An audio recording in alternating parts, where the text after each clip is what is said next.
Hello students, welcome back to my YouTube channel. So जैसा कि आपको पता है कि हम लोग पढ़ रहे हैं क्लास 9th की न्यू एसएसटी की एनसीईआरटी। तो हम लोगों ने चैप्टर 1 कर लिया, चैप्टर 2 कर लिया, दोनों जो थे आपके ज्योग्राफी से रिलेटेड थे। और उसके बाद मैंने आपको एक हिस्ट्री का चैप्टर भी पढ़ाया था। आज हम करने वाले हैं चैप्टर नंबर 3, जो है आपका atmosphere, structure in composition plus climate. Chapter number 3 का नाम है एटमॉस्फेयर एंड क्लाइमेट। ठीक है, आज मैंने थोड़ा सा पढ़ाने का तरीका चेंज किया है। इंस्टेड ऑफ मैं पूरा का पूरा बुक की बजाय मैंने क्या करा है, मैंने उस बुक में से ना नोट्स बना लिए हैं। और ये नोट्स आपको मेरे टेलीग्राम चैनल पे मिल जाएंगे। टेलीग्राम चैनल का लिंक मेरी फर्स्ट पिन कमेंट जो है उसमें होगा। उस पर जाना, ज्वाइन कर लेना। सारे के सारे चैप्टर्स की पीडीएफ प्लस जो मैं नोट्स आपको प्रोवाइड कर रही हूँ, ये सारे के सारे आपको टेलीग्राम पे मिल जाएंगे। ठीक है, सो इस चैप्टर के बाद मैं लूंगी आपका अब डेमोक्रेसी वाला चैप्टर। ठीक है, एटमॉस्फेयर को समझाने के बाद, चैप्टर नंबर 3 समझाने के बाद we are going to do chapter number 6 I suppose, which is democracy. उसके नोट्स भी मैं आपको टेलीग्राम चैनल पे प्रोवाइड कर दूंगी। ये वाला जो चैप्टर है, इसके जो ये वाले नोट्स हैं, ये ऑलरेडी टेलीग्राम चैनल पे हैं। ठीक है, आप टेलीग्राम चैनल पे जाना, वहां पर देखना और आपको पूरा का पूरा डिटेल्स वहां पे मिल जाएगा for every chapter. Each chapter की पीडीएफ भी वहां पर है और नोट्स भी वहां पर है। और जब हमारी न्यू एनसीईआरटी आ जाएगी, बिकॉज अभी हमारे पास एनसीईआरटी अवेलेबल नहीं है, जब एनसीईआरटी आ जाएगी तो उसको भी हम पढ़ेंगे, सॉर्ट ऑफ रिवीजन कर लेंगे जो हमने पढ़ा है उसका। ठीक है, चलो अब स्टार्ट करते हैं बिना किसी देरी के अपना चैप्टर नंबर 3 जो है आपका एटमॉस्फेयर। ठीक है, पहले हम पढ़ते हैं एटमॉस्फेयर के बारे में, उसके बाद हम पढ़ेंगे क्लाइमेट के बारे में। So the first is the earth is surrounded by a layer of air called atmosphere. अब एटमॉस्फेयर होता क्या है? एटमॉस्फेयर कुछ नहीं है, हमारे अर्थ के अराउंड में ना एक लेयर है। ठीक है, ये हमारा अर्थ है, इसके आसपास मतलब यहाँ पर एक लेयर है। ठीक है, ये लेयर क्या है? ये लेयर है एयर की। तो जो ये अर्थ के आसपास जो लेयर है, इसी को हम कहते हैं, अर्थ के आसपास जो एयर की एक चादर है, ठीक है, एक लेयर है, उसको हम कहते हैं एटमॉस्फेयर। ठीक है, समझ में आया है फर्स्ट वाला point? Then this invisible blanket is essential for life on a planet.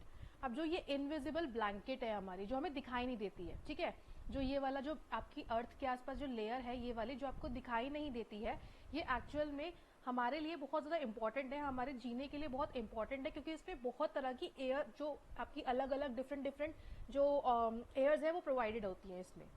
It provides oxygen for breathing, protects us from harmful solar radiation and help maintain suitable temperature for survival. इसी जो ये आपके आसपास जो layer है, इसी में आपकी ऑक्सीजन है जो आपकी ब्रीदिंग के लिए सबसे ज्यादा जरूरी है। और यही लेयर हमें जो सन की हार्मफुल रेडिएशंस हैं, जो यूवी रेज हैं, उससे बचाती है। Now weather and climate are both related to the atmosphere. अब जो ये कंसेप्ट है वेदर का और क्लाइमेट का, ये दोनों को दोनों चीजें जो हैं वो एक्चुअल में एटमॉस्फेयर से ही रिलेटेड है। ठीक है, दो they are different concepts, but ये कहीं ना कहीं आपके एटमॉस्फेयर से रिलेटेड है। अब वेदर क्या है? Weather it refers to short term changes in the atmospheric conditions like temperature, rainfall, wind etcetera. देखो, दो वर्ड्स होते हैं, एक वर्ड होता है वेदर, एक वर्ड होता है क्लाइमेट। दोनों में डिफरेंस क्या है, या दोनों वर्ड्स हम कब यूज करते हैं? हम जो ये वर्ड है वेदर, ये वर्ड हम तब बताते हैं, ये वर्ड हम तब यूज करते हैं जब बहुत छोटे टाइम के लिए, बहुत शॉर्ट टर्म के लिए आपकी एटमॉस्फेरिक कंडीशन, जो आपके आसपास की जो वेदर कंडीशंस हैं, जैसे कि टेम्परेचर है, रेनफॉल है या विंड है, अगर वो चेंज होती है तो हम कहते हैं कि there is a change in weather. मान लो कि अभी अगर गर्मी हो रही है, ठीक है, बारिश हो जाए, बारिश होने के बाद एकदम से थोड़ा सा हल्का सा टेम्परेचर क्या है, डाउन चला जाए, थोड़ा सा टेम्परेचर में चेंज आ जाए, या तूफान आ जाए, या फिर बहुत तेज ओले गिरने लग जाए, तो ये क्या होगा? वो होगा आपका चेंज इन वेदर। ठीक है, क्योंकि बहुत शॉर्ट टाइम के लिए हुआ है, वो ऐसा नहीं है कि बहुत लंबे टाइम के लिए, कि 2-4 महीने के लिए चलता रहेगा, तो उसे हम वेदर नहीं कहेंगे, हम उसे कहेंगे क्लाइमेट। अगर बहुत छोटे टाइम के लिए हो रहा है तो वो चीज हो गई आपकी वेदर। नाउ अब क्लाइमेट क्या हो गया? अगर यही जो ये आपका जो कंसेप्ट वेदर वाला है, it refers to the average weather pattern for a place over a long period. जो वेदर में आपके चेंजेस आए, मान लो अगर टेम्परेचर में चेंज आया, या रेनफॉल होने लगी, या विंड्स चलने लगी बहुत ज्यादा, और वो बहुत लंबे टाइम तक चल रही है, तो वहां पर जो आप वर्ड यूज करोगे वो यूज करोगे आप climate. So what is the difference between weather and climate? Weather is for short term, ठीक है, whenever we have the changes in atmospheric conditions like temperature, rainfall, wind, but for short term we call it weather, but if the changes are for a long period of a time then we call that thing as climate. ठीक है, समझ में आ गया, दोनों चीज समझ में आ गए होंगे कि वेदर क्या होता है, क्लाइमेट क्या होता है, and both these terms are related to atmosphere.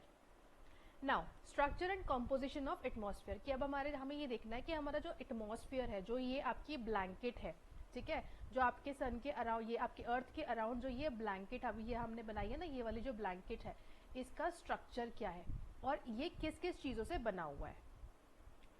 So the atmosphere is not uniform through out. अब एटमॉस्फेयर जो है वो ऐसा नहीं है कि अगर ब्लैंकेट है तो वो पूरा का पूरा एकदम यूनिफॉर्म है सारी जगह पे, नहीं. Actually it is arranged in distinct layers each with specific characteristics. अब जो ये एटमॉस्फेयर है ये ऐसा नहीं है कि एक चादर है तो ये पूरा का पूरा ऐसे ही रहेगा, ठीक है, कि यहाँ से यहाँ तक बिल्कुल सेम है, नहीं, ऐसा नहीं है. ये डिफरेंट डिफरेंट लेयर्स में बना हुआ है, ठीक है. ये हमारा अर्थ है और इसके अराउंड क्या है, डिफरेंट डिफरेंट लेयर्स है, ठीक है, और हर लेयर का अपना एक अलग कॉम्पोजिशन है. ओके, क्लियर हुई ये वाली बात. Next, These layers differ in temperature, density and composition. और जो ये layers है किस किस चीज में डिफर करती है, इनके टेम्परेचर में डिफरेंसेस है, इनकी डेंसिटी में डिफरेंसेस है और इनके कॉम्पोजिशन में भी डिफरेंसेस है. The atmosphere also contains a mixture of gases that are essential for life. जो ये हमारा एटमॉस्फेयर है इसमें बहुत तरह की गैसेज भी अवेलेबल है, प्रेजेंट है, जो हमें जिंदा रहने के लिए, हमें जीने के लिए बहुत ज़्यादा ज़रूरी है. अब हमने ये बात करी कि हमारे जो एटमॉस्फेयर है उसमें डिफरेंट डिफरेंट लेयर्स हैं, लेकिन वो डिफरेंट डिफरेंट लेयर्स हैं कौन सी. तो देखो, ये आपका अर्थ हो गया, ठीक है, ये आपका अर्थ है. पहली लेयर जो है आपकी वो है आपकी ट्रोपोस्फियर. ट्रोपोस्फियर से जब आप ऊपर जाओगे तो आती है स्ट्रेटोस्फियर. स्ट्रेटोस्फियर से ऊपर जाओगे तो आती है मीजोस्फियर. मेसोस्फियर से ऊपर जाओगे तो आएगा थर्मोस्फियर. थर्मोस्फियर से ऊपर जाओगे तो आएगा एग्जोस्फियर. ठीक है, ये वाला डायग्राम बहुत इंपॉर्टेंट है. तो ऐसे मान लो ये अर्थ है, अर्थ के ऊपर ट्रोपोस्फियर, ट्रोपोस्फियर के ऊपर स्ट्रेटोस्फियर, स्ट्रेटोस्फियर के ऊपर मीजोस्फियर, मीजोस्फियर के ऊपर थर्मोस्फियर, थर्मोस्फियर के ऊपर एग्जोस्फियर, और ये जो पूरा का पूरा है ये क्या है आपका एटमॉस्फेयर. ठीक है, ये सारी की सारी लेयर्स किसकी है, एटमॉस्फेयर की. अब ये डायग्राम आप देख लो. अब एक चीज और दिखाते हो, अगर आपको याद ना रहे कि इसको याद कैसे करना है लेयर्स को, तो इधर आओ, ये देखो, ये की मैंने ट्रिक लिखी हुई है यहाँ पे, ये वाली ट्रिक देखो. The smart man travels everywhere. जो स्मार्ट आदमी होता है वो कहाँ, वो हर जगह ट्रैवल करता है. T for troposphere, S for stratosphere, M for mesosphere, T for thermosphere, E for everywhere. जो वाला E है वो है आपका क्या, एग्जॉस्फियर. ठीक है, याद हो गई, ट्रोपोस्फियर, स्ट्रेटोस्फियर, मीजोस्फियर, थर्मोस्फियर और एग्जॉस्फियर. अभी हम इन लेयर्स के बारे में पूरा डिटेल में बात भी करेंगे, लेकिन पहले हमें ये पता होना जरूरी है कौन कौन सी लेयर्स होती हैं हमारी. कौन कौन सी होती हैं, ये अर्थ हो गया, ठीक है, ये अर्थ है. पहली लेयर बताओ कौन सी है, ट्रोपोस्फियर. दूसरी लेयर बताओ कौन सी है, स्ट्रेटोस्फियर. तीसरी लेयर कौन सी है, बताओ बताओ, मीजोस्फियर. उसके बाद थर्मोस्फियर, उसके बाद एग्जॉस्फियर. ठीक है, एंड ये कंबाइन करके क्या हो गया, एटमॉस्फेयर. क्लियर हो गया सभी को. चलो आगे चलते हैं, अब हम आगे देखते हैं क्या है. नाउ अब एक चीज देखो, there is a important point over here. Density of air is highest near the earth surface and decreases with height. ठीक है, डेंसिटी जो होती है एयर की वो कहाँ रहती है, वो इसके अर्थ के जो लेयर है, ये अर्थ का जो ये वाला पोर्शन है, अर्थ के आसपास जो है ये वाला पोर्शन दिखाई दे रहा है, यहाँ पे क्या होगा, यहाँ पे डेंसिटी जो होगी वो क्या होगी, यहाँ पर हाई होगी. और जैसे जैसे आप इसके ऊपर जाते जाओगे, जैसे जैसे हाइट इंक्रीज होती जाएगी, वैसे वैसे डेंसिटी क्या होगी, डिक्रीज होगी. तो आप कह सकते हो क्या कि अर्थ के सरफेस के पास डेंसिटी हाई होती है and as we increase the height तो डेंसिटी डिक्रीज होती चली जाती है. और जो टेम्परेचर होता है वो डिफरेंट वे में चेंज होता है. टेम्परेचर क्या होता है, वो डिफरेंट वे में चेंज होता है. कैसे डिफरेंट वे में चेंज होता है, डेंसिटी पास में क्या होगी, यहाँ पर हाई होगी, टेम्परेचर क्या होगा, लो होगा. ठीक है, ऊपर जाके वो अलग होता चला जाएगा. Now each layer plays a special role in protecting and supporting life on earth. अब हर लेयर का अपना एक स्पेशल रोल होता है. ठीक है, जितनी भी लेयर्स हमने पढ़ी हैं, चाहे वो ट्रोपोस्फियर हो, स्ट्रेटोस्फियर हो, मीजोस्फियर हो, थर्मोस्फियर हो, एग्जोस्फियर हो, हर लेयर का अपना एक रोल है. ठीक है, और उसका रोल वो भी बहुत जरूरी है कहाँ से कहाँ तक वो लेयर है ये भी आपके लिए बहुत ज़रूरी है। तो ये डायग्राम जो है ना, इस डायग्राम को अपनी नोटबुक में बना लेना और इसको याद कर लेना। पहले पढ़ते हैं हम अपनी फर्स्ट लेयर जो है troposphere. Troposphere is the lowest layer of the atmosphere. सबसे लोएस्ट लेयर जो होती है एटमॉस्फेयर की वो कौन सी है? ट्रोपोस्फियर। इसकी हाइट कितनी है? 0 to 12 किलोमीटर। अब देखो यहाँ पर आपको मैंने हाइट भी दिखा रखी है इस वाले डायग्राम में। ये देखो हमने क्या करा, ट्रोपोस्फियर कौन सी है? सबसे क्लोज जो लेयर है वो है ट्रोपोस्फियर। ये 0 है, यहाँ से यहाँ तक 0 to 12 हमारी कौन सी लेयर हो गई? वो हो गई 12 किलोमीटर तक। कौन सी हो गई? ट्रोपोस्फियर। क्लोजेस्ट टू अर्थ होती है और 0 से लेके 12 किलोमीटर तक इसकी रेंज रहती है। Okay, now it is the layer in which we live. अब यही वो लेयर है जिसमें हम रहते हैं। सो in which layer we live in troposphere. What is the height of troposphere? 0 to 12 kilometer. Which layer is closest to earth? Troposphere. ठीक है, now this layer contains about 75% of the total layer. जो total layer आपके atmosphere में present है उसका 75% जो है वो इसी वाली लेयर में प्रेजेंट है। Most water vapour is present in this layer. इसी लेयर में सबसे ज्यादा वाटर वेपर प्रेजेंट है। All weather phenomena, clouds, rain, storms, wind, fog occur in this layer. अब देखो सिंपल सी बात है, वाटर वेपर अगर इस लेयर में प्रेजेंट हो तो डेफिनेट सी बात है कि जो क्लाउड्स बनेंगे, जो रेन आएगी या जो चीजें भी होंगी वो कौन सी लेयर में होंगे? वो इसी लेयर में होंगे। ठीक है, temperature decreases as we move upward. जैसे जैसे हम इस लेयर में ऊपर चलते चले जाते हैं तो क्या होता है? टेम्परेचर क्या हो जाता है? टेम्परेचर डिक्रीज होना चालू हो जाता है। And upper boundary of this layer is called tropopause. जो सबसे ऊपर वाली बाउंड्री है इस लेयर की उसको कहा जाता है ट्रोपोपॉज। सो ट्रोपोस्फियर के बारे में हमने क्या पढ़ा? हमने पढ़ा कि सबसे लोएस्ट लेयर है, this is the lowest layer, 0 to 12 kilometre इसकी रेंज है and this is the layer we live in. This layer contains 75% of our total layer and most amount of water vapour is present in this layer. इसीलिए क्या होगा कि सारे के सारे वेदर फिनोमिनन, चाहे वो बादल बनना हो, रेन्स हो, स्टॉर्म्स हो, क्लाउड्स हो, जो भी होगा वो इसी लेयर में आएगा। एंड द मोमेंट हम इस लेयर में ऊपर बढ़ते चले जाएंगे तो टेम्परेचर डिक्रीज होता है। अब अपर बाउंड्री ये देखो, ये रही आपकी अपर बाउंड्री। ये जो अपर बाउंड्री है आपकी, इसको हम क्या कहते हैं? इसको हम कहते हैं ट्रोपोपॉज। जो ये आपकी अपर बाउंड्रीज है ना, ये एक्चुअल में देखो लेयर्स के नाम के ऊपर ही है। ट्रोपोस्फियर का अपर बाउंड्री ट्रोपोपॉज, स्ट्रेटोस्फियर का अपर बाउंड्री स्ट्रेटोपॉज, मीजोस्फियर का अपर बाउंड्री मीजोपॉज, थर्मोस्फियर का अपर बाउंड्री थर्मोपॉज। ठीक है, और एक्सोस्फियर का अपर बाउंड्री एक्सोपॉज। पॉज मतलब रुकना, कि यहाँ पर जाके ये लेयर क्या है? रुक गई है। ठीक है, अब ये क्या है? स्फीयर मतलब ये वाला एरिया। थर्मो जो ये आपकी लेयर है यहाँ जाके रुक गई है यानी थर्मोपॉज। क्लियर हो गया सभी को? तो सभी की जो जितनी भी अपर बाउंड्रीज है वो उन पर्टिकुलर लेयर्स के नाम पर ही है। अब चलते हैं सेकेंड लेयर की तरफ। सेकेंड लेयर है हमारी स्ट्रेटोस्फियर। अब जस्ट अबव ये अर्थ है, अर्थ के ऊपर ट्रोपोस्फियर, इसके जस्ट अबव हमारी आती है स्ट्रेटोस्फियर। इसकी हाइट क्या है? इसकी हाइट है 12 से 50 किलोमीटर। अब हमने देखा था यहाँ पे 0 से 12 तक तो ट्रोपोस्फियर थी, अब 12 से 50 किलोमीटर की रेंज तक आपकी क्या आती है? आपकी आती है स्ट्रेटोस्फियर।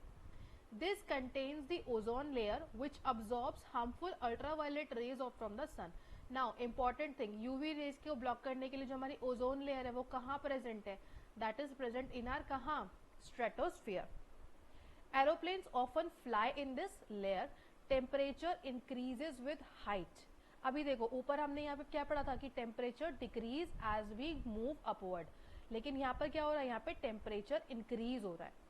और जो हमारे एरोप्लेन्स होते हैं वो कहाँ फ्लाई करते हैं? स्ट्रेटोस्फियर में। ट्रोपोस्फियर में क्यों फ्लाई नहीं करते हैं? क्योंकि भाई बादल ट्रोपोस्फियर में बन रहे हैं, बारिश ट्रोपोस्फियर में हो रही है, रेन वहाँ पर आपका स्टॉर्म जो आ रहा है वो भी ट्रोपोस्फियर में आ रहा है, हवा भी ट्रोपोस्फियर में चल रही है, फॉग भी ट्रोपोस्फियर में आ रहा है। तो वो सारी के सारी उस वाली लेयर में क्या हो रहा है? बहुत ज्यादा क्लाइमेटिक चेंज हो रहा है, वेदर चेंजेस हो रहे हैं। ठीक है, इसीलिए जो हमारे एरोप्लेन्स होते हैं वो कहाँ फ्लाई करते हैं? वो फ्लाई करते हैं आपके स्ट्रेटोस्फियर में। सो स्ट्रेटोस्फियर में दो इंपॉर्टेंट चीजें हो गई हैं, एक तो हो गया है आपका ओजोन लेयर का प्रेजेंट होना, और दूसरा क्या है? जो आपके एरोप्लेन्स है वो भी आपके यहीं पर फ्लाई करते हैं। अनदर थिंग इज कि जो आपका टेम्परेचर होता है, टेम्परेचर आपका इंक्रीज करता है हाइट के साथ स्ट्रेटोस्फियर में। और जैसे मैंने आपको बताया था कि स्ट्रेटोस्फियर की जो अपर बाउंड्री होती है उसको कहा जाता है स्ट्रेटोपॉज। ट्रोपोस्फियर की अपर बाउंड्री को कहा जाता है ट्रोपोपॉज और स्ट्रेटोस्फियर की अपर बाउंड्री को कहा जाता है stratopause. Now third layer is आपकी मीजोस्फियर। पहली हमने पढ़ ली ट्रोपोस्फियर, सेकंड पढ़ ली स्ट्रेटोस्फियर, अनदर वन इज आपकी मीजोस्फियर। सो ये थी आपकी 0 से कहाँ तक बताओ, 12 था 20 था? 0 से 12 किलोमीटर आपकी थी ट्रोपोस्फियर, 12 to 50 हो गई आपकी स्ट्रेटोस्फियर। तो अब मीजोस्फियर कहाँ जाएगी, 50 to 80 किलोमीटर पे जाएगी आपकी मीजोस्फियर। ओके, क्लियर हो गया ये? Now this lies above stratosphere, जो ये मीजोस्फियर है ये जस्ट अबव आपके स्ट्रेटोस्फियर के लाया करती है। इसकी हाइट है आपकी 50 किलोमीटर्स टू 80 किलोमीटर्स, ठीक है, 50 टू 80 किलोमीटर्स की रेंज में ये लाई करती है। This is the coldest layer of the atmosphere, जो ये आपकी मीजोस्फियर है, this layer is the coldest layer. Most meteors burn up in this layer due to friction with the air particle। जितने भी आसमान से जो मीटियोर्स गिरते हैं, ठीक है, वो आसमान से जो आपके मीटियोर्स गिरते हैं वो इसी लेयर में आने के बाद क्या कर जाते हैं, बर्न कर जाते हैं।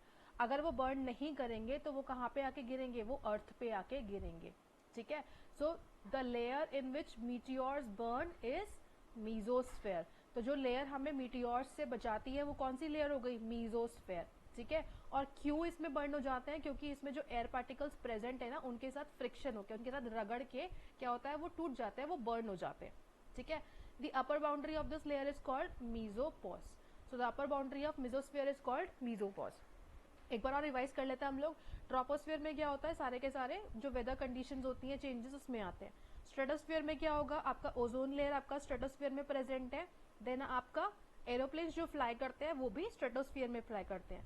मीजोस्फेयर का इंपॉर्टेंस क्या है कि जो मीटियोर्स आ रहे हैं आपके, ठीक है, ऊपर से जो मीटियोर्स आ रहे होते हैं, those meteors get burned in this layer and the upper boundary of mesosphere is called mesopause. Now let's talk about thermosphere. पहला हो गया troposphere, stratosphere, mesosphere, thermosphere. 0, 12, 50, 80 and then 700, ठीक है। 0 to 12 troposphere, 12 to 50 stratosphere, 50 to 80 mesosphere and then 80 to 700 kilometers we have thermosphere. Now thermosphere lies above mesosphere, just above mesosphere we have thermosphere. Height क्या है इसकी, 80 kilometers to 700 kilometers. Now temperature increases very rapidly with height। अब इसमें क्या है, इसमें जो temperature है, कोल्डेस्ट लेयर जो थी वो थी आपकी मीजोस्फेयर, लेकिन इस लेयर में क्या होता है, आपका टेम्परेचर जो बहुत जल्दी से, रैपिडली मतलब जैसे जैसे आप हाइट के साथ बढ़ते चले जाते हो टेम्परेचर बहुत तेज से इंक्रीज होता है। Contains electrically charge particles, ions, so it is also called ionosphere, ठीक है। इस जो आपकी जो थर्मोस्फीयर है, थर्मोस्फीयर का दूसरा नाम क्या है, इसका नाम है आयोनोस्फीयर। क्यों, क्योंकि इसमें जो है चार्ज पार्टिकल्स, आपको इलेक्ट्रिकली चार्ज पार्टिकल्स आपको देखने को मिलते हैं, इसीलिए आयंस के नाम पर इनका नाम पड़ गया है ionosphere. Now it helps in radio communication by reflecting radio waves back to earth. अब ये ले जो आपकी लेयर है, आयोनोस्फीयर कह लो या थर्मोस्फीयर कह लो, इसमें क्या इंपॉर्टेंस है इसका, इसका इंपॉर्टेंस ये है कि जो हमारी रेडियो कम्युनिकेशंस होती हैं वो इसी वाली लेयर में होती है, क्योंकि इसमें इलेक्ट्रिकली चार्ज पार्टिकल्स होते हैं, वो क्या करते हैं, वो रेडियो वेव्स को टकराने के बाद वापस क्या करते हैं, अर्थ पे भेज देते हैं, ठीक है। अर्थ से पार्टिकल्स ये गई, रेव्स गई, यहाँ टकराई और ये वापस अर्थ पे आ गई। The northern and southern lights aurora occurs in this layer. अभी आप देखना, शायद इसे आप एक बार नेट पे सर्च करना ऑरोरा को, ठीक है। आपके नॉर्दर्न पोल्स पे लाइट्स दिखाई देती हैं ऊपर हरी हरी सी, ठीक है। तो वो जो लाइट्स होती हैं वो किसकी वजह से होती हैं, वो कौन सी लेयर में होती हैं, वो होती हैं आपकी थर्मोस्फीयर में, ठीक है। सो थर्मोस्फीयर का जो मेन चीज हो गई वो क्या हो गई, थर्मोस्फीयर का दूसरा नाम है आयनोस्फीयर, ठीक है। Ionosphere why, because it contains electrically charge particles, that is why it is known as ionosphere. And this layer helps in radio communication, ठीक है। And the northern and southern lights जो aurora कहलाती है, those also occur in this layer, clear. And next है हमारी last layer which is exosphere. Exosphere is the outer most layer of the atmosphere, ठीक है, सबसे लास्ट लेयर है।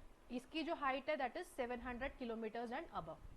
Air is extremely thin in this layer, particles can escape into space, satellite orbits the earth in this layer. अब इस वाली layer में क्या होता है, ये वाली लेयर आपकी सबसे आखिरी वाली लेयर, तो यहाँ पे क्या है, यहाँ पे आपकी सैटेलाइट्स हैं, ठीक है। एग्जॉस्फीयर क्या है, सबसे बाहर वाली लेयर है, सबसे थिन है, एंड यहाँ पर क्या प्रेजेंट है, आपके सैटेलाइट्स, ठीक है। समझ में आ गया सभी को, एक बार और रिवाइज करें या समझ में आ गया, चलो एक काम करना, दोबारा से वीडियो थोड़ा सा बैक जाके देख लेना। नाउ ट्रिक तो मैंने आपको बताई दी थी कि अगर आपको याद नहीं आ रहा, समझ में नहीं आ रहा है, तो आपको कैसे याद करना है। The smart pen travels everywhere, troposphere, stratosphere, mesosphere, thermosphere and exosphere. Now question ले लेते हैं, देखो quick questions. Name the 5 layers of the atmosphere. कौन कौन सी हैं? Troposphere, stratosphere, mesosphere, thermosphere and exosphere. In which layer do we live? मैंने बताया था सबसे पहले सबसे ज्यादा वेदर चेंजेस कहाँ पर आते हैं? ट्रोपोस्फियर, ठीक है, कहाँ पर आते हैं? Troposphere. Which layer contains the ozone layer? Ozone layer कौन सी लेयर पे है आपकी लेयर में? एंड ये बताओ कि कौन सी लेयर में आपके एरोप्लेन्स फ्लाई करते हैं? स्ट्रेटोस्फेयर, ठीक है। Where do weather occurs? अभी बता दिया मैंने, troposphere. In which layer do meteors burn? Mesosphere. Which layer is also known as ionosphere? Thermosphere. And which is the outer most layer?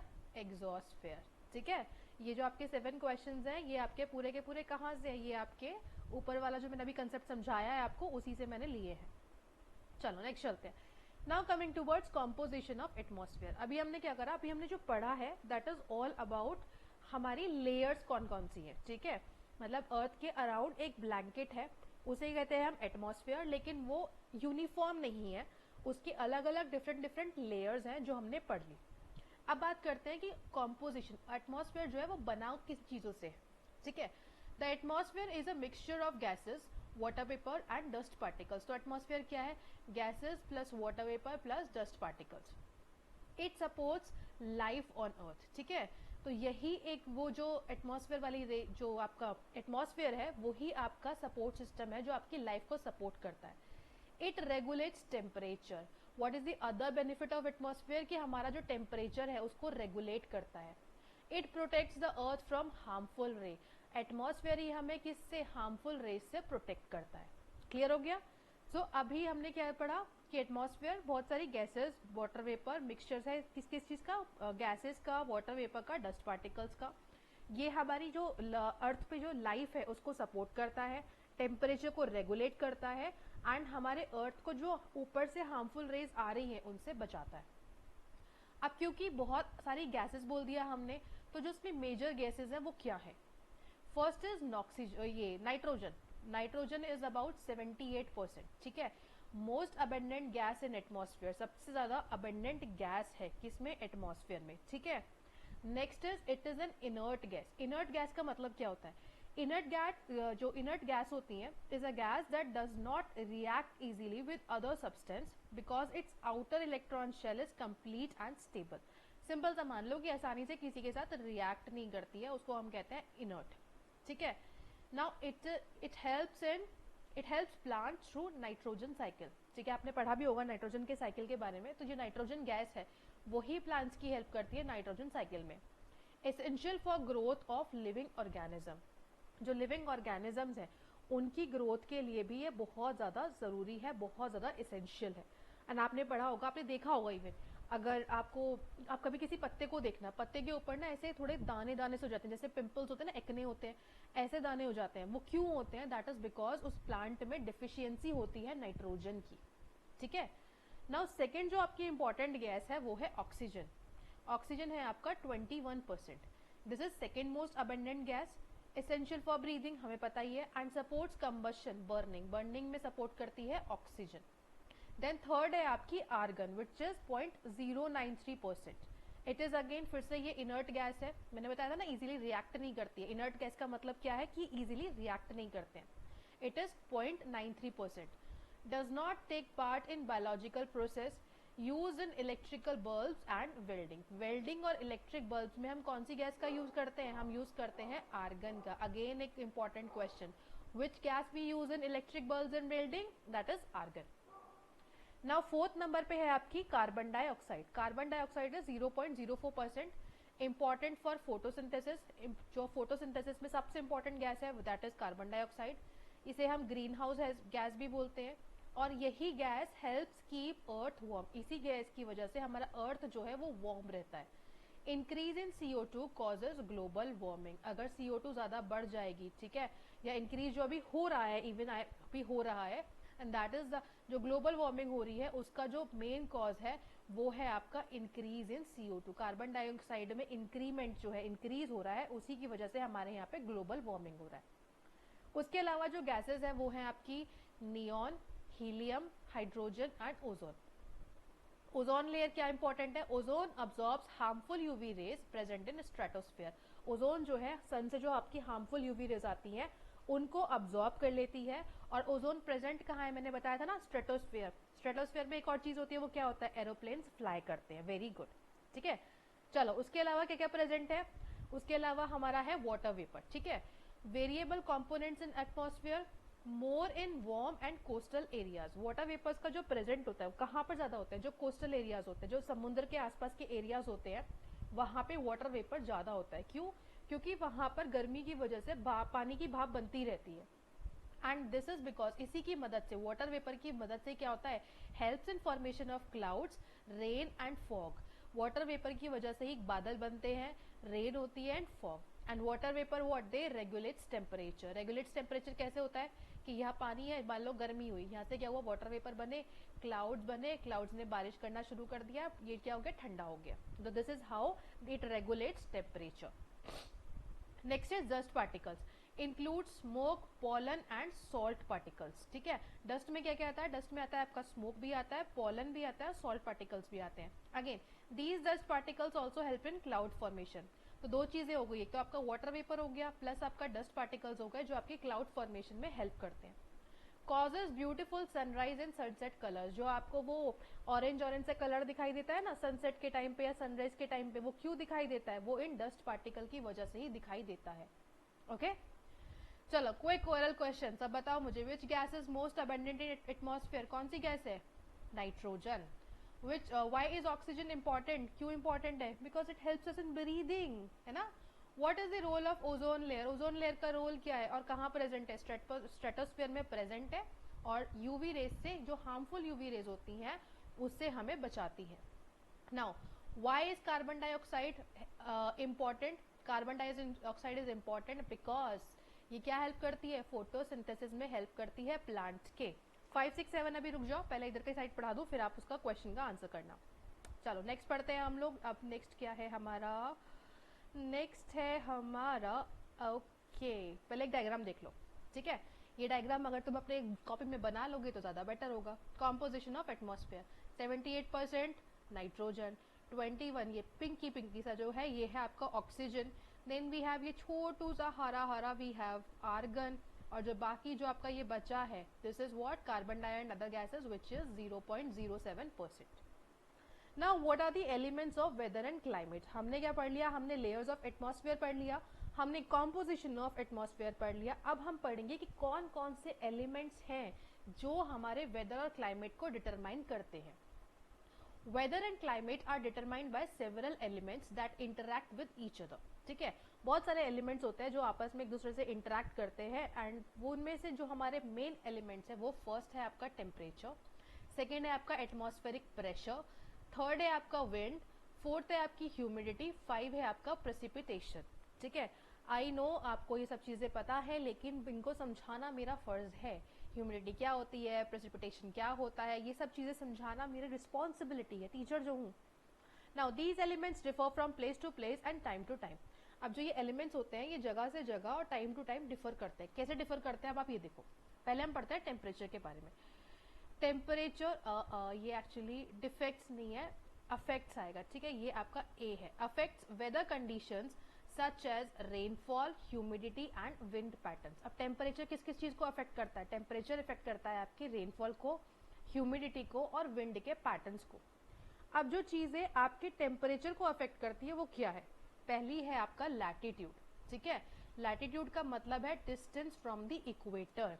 एक बार मैं आपको समझा देती हूँ, डिस्टेंस फ्रॉम इक्वेटर का मतलब हो गया, मान लो ये आपका अर्थ है, ठीक है, ये आपका इक्वेटर है, इक्वेटर आपका 0 डिग्री पे होता है, ये आपका 23.5 डिग्री हो गया, 66.5 डिग्री हो गया। तो जो ये चीज़ें हैं, ठीक है, ये आपकी क्या है, ये आपकी लैटिट्यूड्स है। यहाँ से इस 0 डिग्री से आपका कितना डिस्टेंस है, ठीक है, इसका डिफरेंस जो होता है, डिस्टेंस जो होता है उनका चीज वो भी आपके किस पे इफेक्ट करता है, वो भी आपके टेम्परेचर पे अफेक्ट करता है। नाउ प्लेसेस नियर इक्वेटर्स जो कि लो लैटिट्यूड्स है receive more direct sunlight throughout the year, so they have higher temperature, hot climate. अब ये देखो, इसको भी मुझे लगता है समझाना पड़ेगा। ओके, समझाती हूँ मैं आपको कैसे। यहाँ देखो, थोड़ा सा एक सेकेंड रब कर दूँ इन सब चीज़ों को, हम जाते हैं। ओके, अब ये देखो, ये है आपका अर्थ, ठीक है, इसको थोड़ा सा हम बड़ा बना लें। ये है आपके अर्थ, और एक और हम लोग ले लेते हैं यहाँ पर सन, छोटे से सन ले लेते हैं हम, ठीक है। ओके, ये आ गए हमारे सन जी, ठीक। अब ये है हमारे सन, ये है हमारे अर्थ। जो ये वाला पोर्शन है, ये वाला पोर्शन आपका क्या है, 0 डिग्री, ठीक है। अब यहाँ से जो सनलाइट आएगी वो कैसे आएगी, डायरेक्ट आ रही है, ये ऐसे जाएगी, ये ऐसे जाएगी, ये ऐसे जाएगी, ये ऐसे जाएगी, है ना, ऐसे तो आती है सनलाइट, ऐसे ऐसे ऐसे, ये इसकी सनलाइट आ रही है, ठीक है। अभी क्या है, आप देखोगे तो सन की जो, ये जो सन की जो सनलाइट है वो कहाँ पड़ रही है, सीधी पड़ रही है कहाँ पर, आपके इक्वेटर पे। अब क्योंकि सीधी पड़ रही है तो जो ये वाला एरिया होगा, जो ये वाला एरिया होगा, ये क्या होगा, ये बहुत ज़्यादा गर्म होगा, ठीक है, हॉट होगा। इस एरिया को हम, इस एरिया में हमेशा टेम्परेचर कैसा रहेगा, इस एरिया में रहेगा हॉट। अब क्योंकि यहाँ पर जो रेज जा रही है, ठीक है, धूप जा रही है, ये सीधी नहीं पड़ रही है, ठीक है, तो यहाँ पे धीरे धीरे आप देखोगे यहाँ पे थोड़ा और कम होगा, ठीक है, इस एरिया में थोड़ा और कम टेम्परेचर होगा, इसमें और कम, इसमें और कम, और यहाँ पहुँचते पहुँचते सनलाइट पहुँच ही नहीं रही है, तो यहाँ क्या होगा, यहाँ पे ठंडक होगी, बहुत ज़्यादा ठंडक होगी, ठीक है। तो जो आपके इक्वेटर के आसपास के एरियाज होते हैं वो गर्म होते हैं, जो आपके पोल्स के आसपास के एरियाज होते हैं, ये पोल होता है ना, ये क्या होते हैं, ये क्या होते हैं, ये कोल्ड होते हैं, ठीक है। सिमिलरली यहाँ होगा, ये जा रहा है जा रहा है जा रहा है, तो यहाँ पर क्या होगा, यहाँ से क्या होगा, हॉटनेस कम होते होते होते होते यहाँ क्या हो जाएगा, ये कोल्ड हो जाएगा, ठीक है। क्लियर हो गया, मुझे समझाना चाह रही थी। देखो सेम चीज़ कि यहाँ पर क्या होता है, यहाँ पर आपका डायरेक्ट सनलाइट आती है थ्रू आउट द ईयर, इसलिए यहाँ पर क्या होता है, हाई टेम्परेचर होता है। And places near the poles have high latitudes receive slanting sunlight, so they have lower temperature और कोल्ड क्लाइमेट, ठीक है। जैसे मैंने बताया ना अभी, ये देखो स्लैंटिंग सनलाइट है ना, एकदम स्ट्रेट नहीं है, ये स्लैंटिंग है, स्लैंटिंग। तो यहाँ पर क्या होता है, यहाँ पर कोल्ड टेम्परेचर होता है। Temperature decreases from equator to poles, highest temperature कहाँ होता है, इक्वेटर 0 डिग्री पे, लोएस्ट कहाँ होगा आपका, पोल्स पे। तो जैसे जैसे आप नीचे से ऊपर जाते जाओगे टेम्परेचर डिक्रीज होता है, यानी गर्मी से ठंड होती चली जाती है। ओके, लैटिट्यूड का समझ में आ गया। अब सेकेंड जो चीज है वो है altitude. Altitude, temperature decreases with increasing altitude, height above sea level. अब इसको भी समझो कैसे है।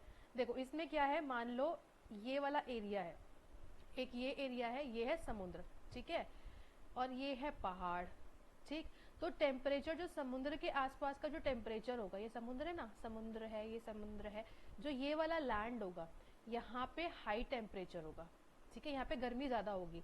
लेकिन जैसे जैसे आपने देखा है पहाड़ों पे आप ऊपर चलते जाते हो चलते जाते हो चलते जाते हो चलते जाते हो, तो यहाँ पर टेम्परेचर क्या हो जाता है, यहाँ पे टेम्परेचर लो हो जाता है। लो टेम्परेचर का मतलब क्या हो गया कि यहाँ पे ठंड होती है। हाई टेम्परेचर का मतलब यहाँ पर गर्मी होती है, ठीक है, इट इज वार्म। क्लियर हो गया। समुद्र के आसपास का टेम्परेचर हॉट रहता है, ठीक है, हाई टेम्परेचर रहता है, गर्मी रहती है। ऑल्टीट्यूड मतलब ये जो आप चलते जा रहे हो ऊपर ऊपर ऊपर, इसको कहते हैं हम ऑल्टीट्यूड, ठीक। तो यहाँ पर क्या होगा, ये आपका क्या हो जाएगा, ये यहाँ पर आपके हो जाएगा कोल्ड। क्लियर हो गया सभी को। चलो अब नेक्स्ट पढ़ते हैं हम लोग, नेक्स्ट चलते हैं अपना, यहाँ पर आ गए हम लोग। नेक्स्ट है आपका फैक्टर्स अफेक्टिंग टेम्परेचर। कौन कौन से टेम्परेचर को हम अफेक्ट कर रहे थे, एक हो गया आपका लैटिट्यूड, एक हो गया आपका altitude, then we have distance from the sea, ठीक है, distance from the sea. Places near the sea have moderate temperature because water heats up slowly and cools down slowly, ठीक है, and these places have cooler summers and warmer winters। अब यहाँ पर क्या देखो, यहाँ पर चीजें ये बताई गई हैं कि जो आपके प्लेसेस आपके इसके सी के यानी समुद्र के आसपास होते हैं, वहां पर क्या होता है, वहां पे एक मॉडरेट टेम्परेचर रहता है। क्यों, क्योंकि वाटर जो है हीट अप, गर्म भी जल्दी हो जाता है, और कूल डाउन स्लोली, और ठंडा देर से होता है, ठीक। वाटर क्या होता है, गर्म जल्दी हो जाता है और ठंडा देर से हो जाता है। इसीलिए यहाँ पर क्या होता है, यहाँ पे कूलर समर्स होती हैं और वार्म विंटर्स होती हैं, ठीक है। यहाँ पर समर जो होती हैं वो ठंडी रहती हैं, एंड जो विंटर्स होती हैं वो गर्म रहती है। प्लेसेस फार फ्रॉम सी यानी inland areas have extreme temperatures, उनका टेम्परेचर बहुत एक्सट्रीम, बहुत हाई लेवल का होता है। They have very hot summers and very cold winters. ठीक है, यहाँ पर क्या होता है, यहाँ पर बहुत ही ज़्यादा हॉट समर्स होती हैं और बहुत ही ज़्यादा कोल्ड विंटर्स होती हैं। Then coastal cities like Mumbai have moderate climate while inland cities like Delhi have extreme temperatures। तो जो आपकी कोस्टल सिटीज कौन सी है, मुंबई, जो आपके सी के आसपास है, ये वाला एरिया है ना आपका, जो ये वाली सिटी सी ये वाली है, ये सारी आपकी कोस्टल सिटीज है।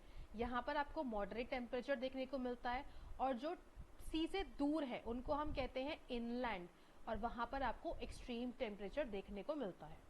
ठीक है, क्लियर हो गया आपको, दोनों चीज़ें समझ में आ गई कि क्या एक्सट्रीम होता है, क्या मॉडरेट होता है। नेक्स्ट है आपका एटमॉस्फेरिक प्रेशर।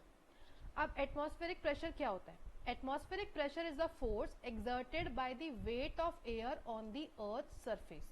ठीक है, एटमॉस्फेरिक क्या प्रेशर क्या होता है? एटमॉस्फेरिक प्रेशर होता है जो प्रेशर, जो फोर्स, जो हवा आपका जो फोर्स अर्थ के ऊपर एक्सर्ट कर रही है, हवा का जो दबाव अर्थ के ऊपर आ रहा है, उसे हम कहते हैं atmospheric pressure. It is measured using barometer. तो एटमॉस्फेरिक प्रेशर को मेजर किससे करते हैं? वी मेजर ये atmospheric pressure by a instrument called as barometer. और इसकी यूनिट्स क्या क्या है? Millibars, hectopascal. ठीक है, दो यूनिट्स बता दी मैंने, मिलीबार्स और hectopascal. And pressure is not same everywhere. Pressure जो होगा वो हर जगह सेम नहीं होगा। क्यों नहीं होगा उसका भी रीजन मैं आपको बताती हूँ। नाउ हाई प्रेशर क्या होता है? Air is cool and dense. ठीक है, हाई प्रेशर का मतलब होता है कि हवा जो है वो कूल होती है, ठंडी होती है और डेंस होती है। लो प्रेशर में क्या होता है? Air is warm and light. Air क्या होती है? गर्म होती है और हल्की होती है। इसलिए आपने देखा होगा कि जो एसीज होते हैं, ठीक है, एसी कहाँ लगाया जाता है? ऊपर लगाया जाता है। फ्रिज में जो आपका बर्फ जमाने वाली चीजें होती है ना, वो कंपार्टमेंट कहाँ होता है? फ्रिज में। फ्रिज में जो बर्फ जमाने वाला वो यहाँ होता है। क्यों? क्योंकि ये कूल होती है और डेंस होती है। ठीक है, और लो प्रेशर में क्या होता है? Air is warm and light. Warm होती है और लाइट होती है। ठीक है, these differences influence winds, rainfall, storms and overall climate. और यही जो डिफरेंस होता है हाई प्रेशर लो प्रेशर का, इसी की वजह से क्या होता है? विंड्स इन्फ्लुएंस होती है, रेनफॉल इन्फ्लुएंस होता है, स्टॉर्म्स इन्फ्लुएंस होता है, एंड इवन ओवरऑल क्लाइमेट भी इन्फ्लुएंस होता है। क्लियर हो गया सभी को? लो प्रेशर में क्या होगा? ऊपर जाएगा। हाई प्रेशर में क्या होगा? नीचे आएगा। ठीक है, ये डायग्राम देख लो, आपको समझ में आ जाएगा। नेक्स्ट है आपका wind. Wind is the movement of air from high pressure areas to low pressure areas. Wind क्या है? विंड है आपका हवा का मूवमेंट। कहाँ से? हाई प्रेशर एरियाज से लो प्रेशर एरियाज में। ठीक है, wind is nothing, it is just the movement of air from high pressure areas to low pressure areas. It is caused by differences in atmospheric pressure. और ये होता क्यों है? Because there is a difference in the atmospheric pressure. कहीं पे high pressure है, कहीं पे लो प्रेशर है, तो क्या होगा? विंड कहाँ से जाएगी? हाई प्रेशर से लो प्रेशर की तरफ ट्रैवल करेगी। मैंने बताया ना, ठंडी एसी ऊपर क्यों लगता है? ताकि हवा ठंडी होकर नीचे आ जाए। नीचे नीचे गर्म रहता है तो नीचे आ जाए। तो ये भी क्या है? ये भी एक तरीका एग्जाम्पल वही है। Now winds blows from oceans यानी moist areas and bring clouds and rainfall. तो विंड्स कहाँ से? जो समुद्र है, ओशियन जैसा नहीं है, वहां से ब्लो करती हैं, और मॉइस्ट एरियाज होते हैं क्योंकि वो वहां से क्लाउड्स को लाती हैं, और फिर वो अलग अलग एरिया में जाके वो रेनफॉल क्रॉस कर देती है। विंड्स फ्रॉम डेजर्ट्स और dry regions bring hot and dry weather. ठीक है, जो डेजर्ट एरिया होगा, अब डेजर्ट एरियाज में जो विंड्स होंगी वो कैसी होंगी? ड्राई होंगी, हॉट होंगी, तो वो कैसा रहेगा? ड्राई वेदर रहेगा वहां पे। ठीक है, now temperature varies due to the latitudes, altitudes and distance from the sun. See atmospheric pressure differences causes wind, ये मैंने आपको बता दिया। Humidity depends on water vapour in air. Precipitation is essential for life and nature. Understanding seasons help in planning adopting the climate. अभी ये मैं आपको एक बार ह्यूमिडिटी और क्लाइमेट और समझा देती हूँ कि ह्यूमिडिटी क्या होता है और ये प्रेसिपिटेशन क्या होता है। देखो, ह्यूमिडिटी का मतलब होता है उमस। ठीक है, मतलब refers to the amount of water vapour present in the air. Air में कितना वाटर वेपर प्रेजेंट है, कितनी उमस, कितना चिपचिपापन जो होता है ना, उसको हम कहते हैं humidity. Amount of water vapour present in the air. It is important element of weather and climate.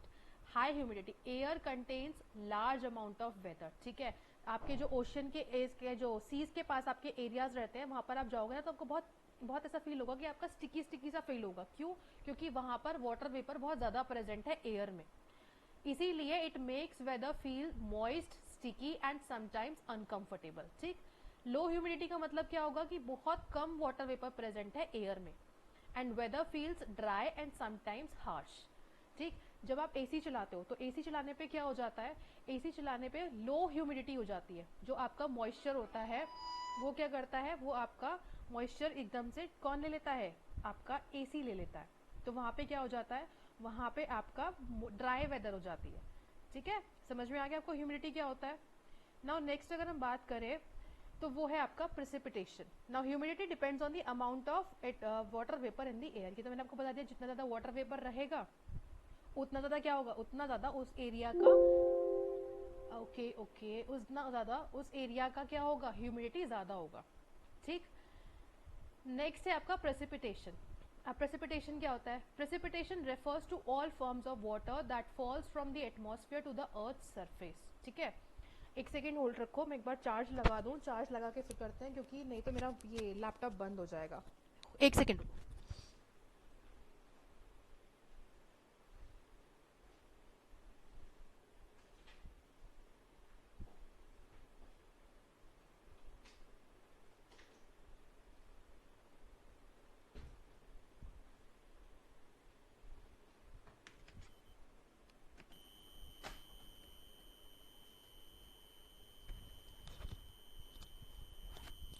Okay, I am back again. Sorry.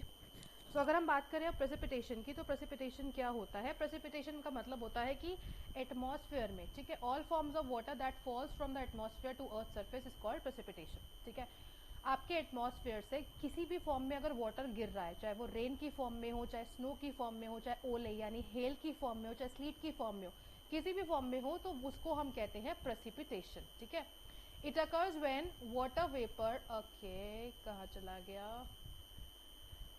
एक second, okay, it occurs when water vapour cools, condenses and becomes heavy enough to fall. क्या होता है कि यहाँ से मान लो ये समुद्र है, मतलब ये एरिया है कोई, यहाँ से वाटर क्या होगा, पानी की भाप बनेगी, ऊपर जाएगी, कूल होगी, कंडेंस होगी और कुछ इतनी हैवी हो जाएगी कि क्लाउड जो है उसको होल्ड नहीं कर पा रहा है। तो क्या होगा, रेन की फॉर्म में, हेल की फॉर्म में या स्नो की फॉर्म में, जिस भी फॉर्म में वो होगा, वो वहाँ पे उसी एरिया में गिरने लग जाएगा। It is important because it decides whether a place is wet और ड्राई। प्रेसिपिटेशन ज़रूरी क्यों है, प्रेसिपिटेशन इसलिए ज़रूरी है ताकि हम ये डिफाइन कर सकें कि कोई जगह वेट है या ड्राई है। It is crucial for agriculture, drinking water, rivers, lakes and vegetation. अब प्रेसिपिटेशन ज़रूरी क्यों है, प्रेसिपिटेशन ज़रूरी इसलिए है क्योंकि अगर ये नहीं होगा तो एग्रीकल्चर नहीं होगा, पानी पीने को नहीं मिलेगा, रिवर्स नहीं होंगी, लेक्स नहीं होंगे, हर चीज़ के लिए, मतलब पानी के जो आपका अबंडेंस है उसके लिए आपका प्रेसिपिटेशन बहुत ज़रूरी है। रीजन्स विद हैवी रेनफॉल्स, जहाँ पर बहुत ज़्यादा रेनफॉल होती है, हैवी रेनफॉल, वहाँ पे मिलते हैं आपको डेंस फॉरेस्ट। ठीक है, डेंस फॉरेस्ट मिलते हैं। And region with less precipitation, वहाँ पे मिलते हैं आपको डेजर्ट्स। ओके, समझ में आ गया। अब यहाँ पर अब लोग चलते हैं हम अपने नेक्स्ट टॉपिक की तरफ, जो है सीजन्स ऑफ इंडिया। अब हमने पढ़ लिया, हमने टेम्परेचर पढ़ लिया, क्या क्या चीज़ें उनको डिफेक्ट करती हैं वो पढ़ लिया हमने। उसके बाद हमारा आता है सीजन्स ऑफ इंडिया। अब ये देखो, यहाँ पर मैं आपको सारा का सारा मैंने आपको नोट्स बना रखे हैं और ये सारे के सारे नोट्स आपको मेरे टेलीग्राम चैनल पे मिल जाएंगे। ठीक है, अब सीजन्स ऑफ इंडिया में जब हम पढ़ते हैं तो कौन कौन से मेन सीजन हमें इंडिया में देखने को मिलते हैं वो हम देख लेते हैं। पहला है आपका, ये देखो, India experiences distinct seasons due to variations in temperature, atmospheric pressure, wind patterns and rainfall throughout the year. अब इंडिया में क्या है, बहुत सारे सीजन्स देखने को मिलते हैं क्योंकि इंडिया में टेम्परेचर डिफरेंसेस भी हैं, एटमॉस्फेरिक डिफरेंसेस भी हैं, विंड के पैटर्न्स भी अलग हैं, रेनफॉल भी हर जगह अलग अलग होती है, तो इसीलिए सीजन्स जो है इंडिया में वो बहुत सारे देखने को मिलते हैं। These seasonal changes affect agriculture, vegetation, water availability and daily life of the people. अब क्योंकि सीजन बदलेगा तो डेफिनेट सी बात है कि जहाँ पे ठंडा होगा वहाँ पे गर्मी की सब्जी नहीं उगा सकते हैं, जहाँ गर्मी की सब्जी उगेगी वहाँ ठंड नहीं होगी। तो एग्रीकल्चर, वेजिटेशन, वाटर अवेलेबिलिटी, अब जहाँ पर बारिश कम होगी वहाँ पे वाटर अवेलेबिलिटी कम हो जाएगी। तो इस तरीके से कहीं ना कहीं सारी चीज़ों को अफेक्ट करते हैं सीजन। अब सीजन होता क्या है, a season is a period of the year with similar weather conditions such as temperature, rainfall, humidity and wind pattern. Season क्या होता है, वो एक पर्टिकुलर पीरियड होता है एक ईयर का जहाँ पे सिमिलर वेदर कंडीशन होती है, चाहे इसका वेदर का कंडीशन जो होती है, जैसे टेम्परेचर हो गया, रेनफॉल हो गई, ह्यूमिडिटी हो गई, ये ऑल थ्रू द टाइम ये पर्टिकुलर पीरियड में सेम रहेगा। Seasons are mainly identify based on temperature patterns and rainfall. Mainly हम सीजन को जो आइडेंटिफाई करते हैं वो टेम्परेचर और रेनफॉल से करते हैं। Seasonal changes have a direct impact on environment and human life. Definite सी बात है भाई, सीजन चेंज होगा तो कहीं ना कहीं ह्यूमन लाइफ को, एनवायरनमेंट को अफेक्ट तो होगा ही, ठीक है। नेक्स्ट अब हम पढ़ेंगे कि मेन सीजन्स कौन कौन से हैं। So in India broadly experiences 4 main season. कौन कौन से? समर सीजन जिसको हम हॉट वेदर सीजन कहते हैं, then we have winter season जिसको हम कोल्ड वेदर सीजन कहते हैं, वी हैव रेनी सीजन जिसको एडवांसिंग मानसून कहते हैं, और उसके बाद जो फोर्थ है वो आपका रिट्रीटिंग यानी पोस्ट मानसून जिसको हम ट्रांजिशन सीजन भी कहते हैं, ठीक है। 4 सीजन हो गए आपके। अब हम पढ़ते हैं सारे के सारे सीजन्स को। तो मेन सीजन्स कौन कौन से हैं? देखो, India broadly experiences 3 main season based on variations in temperature, rainfall and wind patterns. कौन कौन से हैं वो? समर सीजन है, विंटर सीजन है, रेनी सीजन है। एक आपका एक्स्ट्रा हो गया रिट्रीटिंग या post monsoon. Each season has its own distinct climatic characteristics which influences temperature, rainfall, vegetation, agriculture and human activities in different parts of the country. Her season का अपना कुछ ना कुछ डिस्टिंक्ट क्लाइमेटिक कैरेक्टरिस्टिक होता है, ठीक है, जिसकी वजह से उस एरिया का टेम्परेचर, उस एरिया की रेनफॉल, उस एरिया की वेजिटेशन, वो सभी चीज़ें अफेक्ट होती हैं। अब बात करें समर सीजन की, तो summer season is from March to May. कब से कब तक होता है? मार्च से लेके मई तक होता है हमारा समर सीजन। समर सीजन मतलब गर्मियाँ। This season is marked by high temperature specially in the interior parts of India. Summer season में क्या होता है? समर सीजन में वी हैव हाई टेम्परेचर, ठीक है। Now it is not a hot weather season in India. Sun rays fall more directly on the Tropic of Cancer, intense heating of the land. अब क्या है? अब यहाँ पर क्या होता है समर सीजन में? जैसे मैंने बताया था ना, 0 डिग्री होता है। 0 डिग्री के बाद आपका 23.5 डिग्री है, ठीक है। 23.5 डिग्री नॉर्थ को हम कहते हैं ट्रॉपिक ऑफ कैंसर। अब यहाँ क्या होता है, इस दौरान क्या होता है कि जो सन की रेज होती हैं वो ट्रॉपिक ऑफ कैंसर पे डायरेक्टली फॉल करती है। इससे क्या होता है कि वहाँ पे जो इंटेंस हीटिंग होती है उस लैंड पे, land heats up faster than water. अब ये भी हमें पता है कि लैंड जो है वो वाटर के कंपैरिजन में जल्दी गर्म हो जाता है। सो क्या होगा? लो pressure areas develop over land. Low pressure का एरिया डेवलप हो जाएगा, ठीक है। और पर्टिकुलरली वो कहाँ पर होता है? Mainly over northern and central India. कहाँ पर होता है? नॉर्दर्न इंडिया में और सेंट्रल इंडिया में। Now pressure differences between land and sea influence wind movement. हमने पढ़ा था ना, लो प्रेशर से हाई प्रेशर से लो प्रेशर की तरफ विंड जाती हैं। तो क्या होता है कि यहाँ पर जो प्रेशर डिफरेंसेस क्रिएट होती हैं लैंड और सी के बीच में, ये इन्फ्लुएंस करती है हमारे विंड मूवमेंट को, and this helps in arrival of south west monsoon winds. South west monsoon winds इसी की वजह से आती हैं। In summer temperature rises and pressure falls in the northern part of the country. क्या होता है समर्स में? टेम्परेचर तो बढ़ जाता है, प्रेशर कम हो जाता है। कहाँ पर? हमारी नॉर्दर्न एरिया में, नॉर्दर्न कंट्री में। Towards the end of May and elongated low pressure is developed, ठीक है। क्या होता है? लो प्रेशर एरिया जो है वो डेवलप हो जाता है। From Thar desert north west extending to Patna and Chota Nagpur plateau. Thar desert से लेकर कहाँ तक? थार डेजर्ट से लेकर अपने पटना और छोटा नागपुर प्लेट्यू तक, ठीक है। ये इस एरिया में आपका यहाँ कहीं आपका थार डेजर्ट है और यहाँ से लेके यहाँ तक, ठीक है। यहाँ पर आपका लो प्रेशर डेवलप हो जाता है। फिर क्या होता है? देन उसके बाद क्या होता है? Circulation of air brings around this through, okay. A striking feature is the लू। क्या होता है इस टाइम पर? यहाँ पर लू चलती है, गर्म हवा चलती है जिसको हम लू कहते हैं। Strong gusty hot and dry winds blow during day over north and north west of India. Loo क्या है? लू है आपकी strong gusty hot and dry winds, ठीक है, जो कहाँ पर? नॉर्थ और नॉर्थ वेस्ट इंडिया में फ्लो करती है। Continue till late evening may be fatal sometimes, और एकदम लेट इवनिंग तक ये चलती रहती है। Dust storms in May in northern India brings temporary relief by lowering temperature and may bring light rain and cool bridge. जो मई के time पे आंधियां आती हैं, ठीक है, डस्ट स्टॉर्म जो आते हैं, उससे क्या होता है कि थोड़ी सी राहत मिल जाती है इन गर्म हवाओं से, क्योंकि इसमें से कभी कभी क्या होता है डस्ट की वजह से हल्की फुल्की बारिश होने लग जाती है।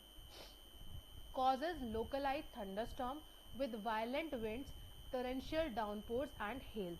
उसके बाद क्या होता है कि यही चीज़ें क्या लाती हैं, थंडर स्टॉर्म्स आने लग जाते हैं, वायलेंट विंड्स बनने लग जाती हैं। In west Bengal it is called Kal Baisakhi. ठीक है, ये वाला जो विंड्स आती हैं आपके वेस्ट बंगाल में, इनको क्या बोला जाता है, इनको बोला जाता है काल Baisakhi. Now towards close of summer pre monsoon showers in Kerala and Karnataka. तो क्या होता है आपके इधर जब हम लोग आपका क्लोजर रहता है, ठीक है, समर्स के टाइम पे क्या होता है, प्री मानसून शावर्स, मानसून से पहले जो शावर्स होते हैं वो होने लग जाते हैं। कहाँ पे, वो आपके केरला एंड कर्नाटका में। उसके बाद क्या होता है, helps in early ripening of fruit mangoes,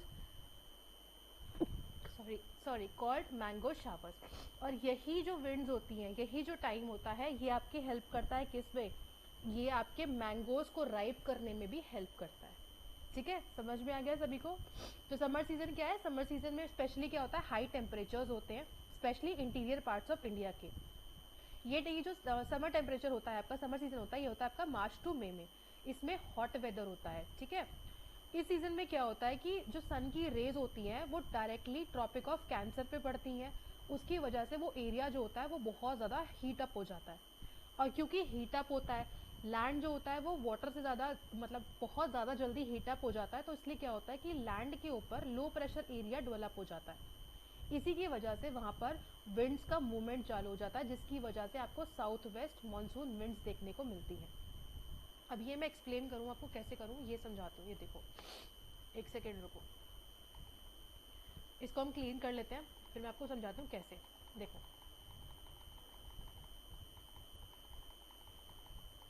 इसमें क्या होता है, एक्स्ट्रा नहीं आ रहा है, चलो मैं कोई नहीं, इसको क्लीन कर लेती हूँ। मतलब ये मान के चलो कि आपका ना पूरा का पूरा जो साउथ वेस्ट का मतलब हो गया आपका ये आपका मुंबई गोवा ये वाला पार्ट जो रहता है उसको हम कहते हैं साउथ वेस्ट पार्ट। ठीक है, इसमें क्या होता है आपका, वहाँ पर रहेगा लो प्रेशर रहेगा आपका, जहाँ पर एरियाज आपके क्या रहेंगे, ये मान लो ये रहा आपका इंडिया। ठीक है, ये मैंने मान लिया इंडिया है। अब यहाँ पे क्या है, यहाँ पे सी है। ठीक, ये क्या है, ये आपका इनलैंड वाला एरिया है, ये है आपका लैंड है, ये है आपका सी। हमने अभी क्या पढ़ा कि लैंड जो होता है वो जल्दी वार्म हो जाता है। ठीक है, अब वार्म होगा तो ये क्या हो जाएगा, ये लो प्रेशर हो जाएगा। ठीक है, अब सी क्या होता है, देर में होता है, तो ये क्या रहेगा, ये हाई प्रेशर रहेगा। अब यहाँ पे हाई प्रेशर है, यहाँ पे लो प्रेशर है, तो क्या होगा, विंड्स चलेंगी, है ना, हवाएं चलेंगी, हवाएं चलेंगी, हवाएं चलेंगी, ऐसे ऐसे ऐसे ऐसे ऐसे हवाएं चलेंगी। इन हवाओं की वजह से मानसून कहाँ आती है, आपके इस वाले साउथ वेस्ट पोर्शन में। यहाँ पे क्या हो जाएगी आपकी, यहाँ पर आपकी बारिश हो जाएगी साउथ वेस्ट एरिया में। ठीक है, ये वाला पोर्शन मैं आपको समझाना चाह रही थी। आई होप आपको अब समझ में आ गया होगा कि मैं क्या कहना चाह रही हूँ। सेकेंड है आपका विंटर सीजन। ठीक है, अब बात करते हैं हम अपने विंटर सीजन की। विंटर सीजन रहता है आपका नवंबर से फरवरी के बीच में, जो बेसिकली आपका विंटर सीजन होता है। विंटर मतलब क्या रहेगा, इसमें क्या रहेगा, लो टेम्परेचर रहेगा। ठीक है, characterized by low temperature specially in the northern India. It begins from mid November in the northern India and stays till February. कहाँ तक रहता है, नवंबर में शुरू हो जाता है और फरवरी तक रहता है। ठीक है, इसमें अब कॉमन क्या है, इसमें जो रहता है दिसंबर और जनवरी जो रहते हैं वो एक्चुअल में सबसे ज़्यादा कोल्डेस्ट मंथ रहते हैं। ठीक है, इसी टाइम पर आपकी सर्दियों की छुट्टियां भी पड़ती हैं। जो नॉर्दर्न पार्ट में होंगे वो लोग इस चीज़ से रिलेट कर सकते हैं। ठीक, frost is common in the northern and higher slopes of Himalayas experiences snowfall. जो फ्रॉस्ट है, जो आपका क्या रहता है, कोहरा, ठीक है, वो नॉर्दर्न इंडिया में रहता है। और जो आपके हाइयर चीज़ों आपके माउंटेन्स है हिमालयाज, वहाँ पर क्या रहता है, वहाँ पे स्नो रहती है। ठीक है, स्नोफॉल्स आप इसी टाइम पे ऑब्जर्व करते हो। During this period the sun's rays fall more obliquely resulting in less heat of the land। अब इस टाइम पे क्या होता है, जो obliquely मतलब स्लांटिंग वे में, एकदम स्ट्रेट नहीं फॉल करती हैं, थोड़ा टेढ़ा होके फॉल करती हैं। इसी की वजह से क्या होता है, लेस हीटिंग होती है लैंड की, और लैंड जो होता है वो ठंडा रहता है। इसी वाले सीजन में क्या होता है, कूलर एंड ड्रायर विंड्स। ठीक है, कोल्ड एंड ड्राई विंड्स ऊपर की पूरी कंट्री पे प्रिवेल करती है। Winter conditions are generally pleasant and comfortable due to pleasant weathers and reduced evaporation which helps conserve soil moisture।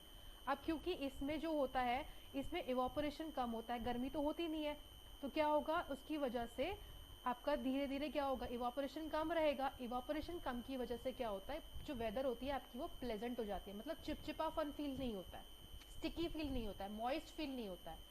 Winter rainfall is mostly mahawat in small amount, important for rabi crops like wheat, mustard, barley. Winter में जो बरसात आती है, ठीक है, winter में जो rain होती है वो किस किस चीज़ के लिए हमारी ज़रूरी होती है, वो हमारे जो राबी के क्रॉप्स होते हैं ना, जैसे वीट हो गया, मस्टर्ड हो गया, बार्ले हो गया, इनके लिए बहुत इंपॉर्टेंट होती है। Peninsular region, no well defined cold season. Actually क्या है, जो पेनिनसुलर रीजन है, पेनिनसुलर रीजन का मतलब हो गया बेटा ये वाला रीजन, ठीक है, ये वाला रीजन। इस रीजन में आपका कोई भी वेल डिफाइंड कोल्ड सीजन नहीं आता है, ठीक है। ये जो कोल्ड सीजन भी आपको कोल्ड सीजन देखने को मिलेगा वो मोस्टली आपको नॉर्दर्न इंडिया में देखने को मिलेगा। Seasonal change in temperature is due to moderating influence of sea. Seasonal change जो आता है आपका टेम्परेचर में वो आपका आता है क्योंकि किसके इन्फ्लुएंस से, सी के इन्फ्लुएंस से। पढ़ा था ना अभी, लैंड जल्दी गर्म हो जाता है, पानी देर से गर्म होता है, तो क्या होता है, लो प्रेशर हाई प्रेशर बन जाता है। लो प्रेशर हाई प्रेशर की वजह से मूवमेंट होता है, मूवमेंट की वजह से बारिश हो जाती है, ठीक है। अब थर्ड है आपका रेनी सीजन, जो आपका चलता है जून से सितंबर के बीच में। This is also called as monsoon season, इसको मानसून सीजन भी कहा जाता है। This season is most important season of India, सबसे इंपॉर्टेंट सीजन है। क्यों? क्योंकि भाई पानी सबको चाहिए ना, आपको आपके पौधों के लिए भी पानी चाहिए, खेती के लिए भी पानी चाहिए, रिवर्स को भी पानी चाहिए, लेक को भी पानी चाहिए, everything needs water. This season begins with arrival of south west monsoon winds from Indian Ocean. Indian Ocean से साउथ वेस्ट मानसून विंड्स आती हैं, ठीक है, south west monsoon wind, Indian Ocean ये रहा आपका, ठीक है, यहाँ से आती है। Moisture laden winds blow towards land. अब ये जो विंड्स होती है क्या करती हैं, ये मॉइस्चर इनमें होता है, लैंड की तरफ ब्लो करना चालू कर देती है। Bring wide spread rainfall to most parts of the country from June to September. अब इन्हीं रीजन, इन्हीं विंड्स की वजह से क्या होता है, most part of the country में जून से सितंबर तक बारिश होती है। Rainfall supports agriculture, replenishes rivers, lakes and reservoirs. Agriculture में सपोर्ट करती है, रिवर, लेक और रिजर्वॉयर्स को भर देती है। Provides drinking water for people and animal. Animals और जो लोग हैं और जो जानवर हैं उनके लिए ड्रिंकिंग वाटर्स भी प्रोवाइड करती है। Amount and distribution of rainfall are not uniform, ठीक है। अमाउंट एंड डिस्ट्रीब्यूशन मतलब कहाँ पर कितनी बारिश होगी, ठीक है, इसका कोई यूनिफॉर्म डिस्ट्रीब्यूशन नहीं होता है। Western Ghats and north eastern states, इनके पास सबसे ज़्यादा रेनफॉल होती है। ये आपका है वेस्टर्न घाट्स, ठीक है, ये वेस्टर्न घाट्स है। एंड आपका नॉर्थ ईस्ट का जो एरिया होता है, ये इस एरिया में आपको सबसे ज़्यादा रेनफॉल देखने को मिलती है। Rajasthan very less, this is your Rajasthan वाला पार्ट है ना, ये राजस्थान वाला पार्ट है और यहाँ पे सबसे कम आपको रेनफॉल देखने को मिलती है। Variations lead to differences in vegetations, cropping patterns and farming practices across the country. अब यहाँ पे तो बहुत बारिश है, यहाँ पे बिल्कुल भी बारिश नहीं है, तो इससे क्या होगा, इससे इनकी वेजिटेशन, उनका जो क्रॉपिंग पैटर्न, उनका जो आपकी एग्रीकल्चर करने का तरीका है, सब में डिफरेंसेस आने लग जाते हैं, ठीक है। अब बात करते हैं हम अपने पोस्ट मानसून या रिट्रीटिंग मानसून की। South west monsoon winds begin to withdraw from India, gradually move towards the Indian Ocean. अब क्या होता है, साउथ वेस्ट ये आपकी मानसून विंड्स होती हैं, धीरे धीरे वापस आने लग जाती हैं, ठीक है। और कहाँ आती हैं वापस आपके इंडियन ओशियन में ही आ जाती हैं। ये आपका इंडियन ओशियन है ना, यहाँ से वापस आपके इंडियन ओशियन में आने लग जाती हैं। इससे क्या होता है, then what happens is this season occurs in October to November, ठीक है, अक्टूबर से नवंबर के बीच में ये होता है। It is a transition season between rainy season and winter season. Rainy season के बाद और विंटर से पहले जो मौसम होता है आपका, जो कहते हैं ना बहुत सुहाना मौसम हो रहा है, ना ठंड है ना बारिश है, उसको हम कहते हैं रिट्रीटिंग या post monsoon. The retreat of the monsoon is associated with clear skies, rising temperatures and decreasing humidities. क्या होता है इसमें, आसमान साफ रहेगा, टेम्परेचर राइज हो जाता है और ह्यूमिडिटी कम हो जाती है, ठीक है। क्लियर हो गया आपको यहाँ तक भी, क्या क्या मैंने समझाया आपको, मानसून और रिट्रीटिंग मानसून दोनों समझ में आ गया होगा। अभी इस चीज को बात करते हैं हम कि रिट्रीटिंग मानसून को क्यों हम लोग अक्टूबर हीट कहते हैं। Why this period is called October heat. By early November low pressure conditions shift from north western India, एक second, shift from north western India to bay of Bengal, ठीक है। क्या होता है, अर्ली नवंबर, जब नवंबर की शुरुआत होती है तो नॉर्थ वेस्टर्न इंडिया से जो लो pressure condition north western India में बनी होती है वो कहाँ शिफ्ट हो जाती है, वो बे ऑफ बंगाल में शिफ्ट हो जाती है। ये नॉर्थ वेस्टर्न इंडिया है, ठीक है, यहाँ की कंडीशन कहाँ शिफ्ट हो जाती है, बे ऑफ बंगाल में शिफ्ट हो जाती है। ठीक, low pressure condition, low pressure condition, low pressure condition कब होती है बेटा, जब गर्मी होती है। Okay, this leads to the formation of cyclonic depression over the Andaman sea. अब इसकी वजह से क्या होता है, साइक्लोनिक डिप्रेशंस बन जाते हैं कहाँ पे, अंडमान सी में। Now these cyclones move toward the east coast of India and bring heavy and wide spread rainfall.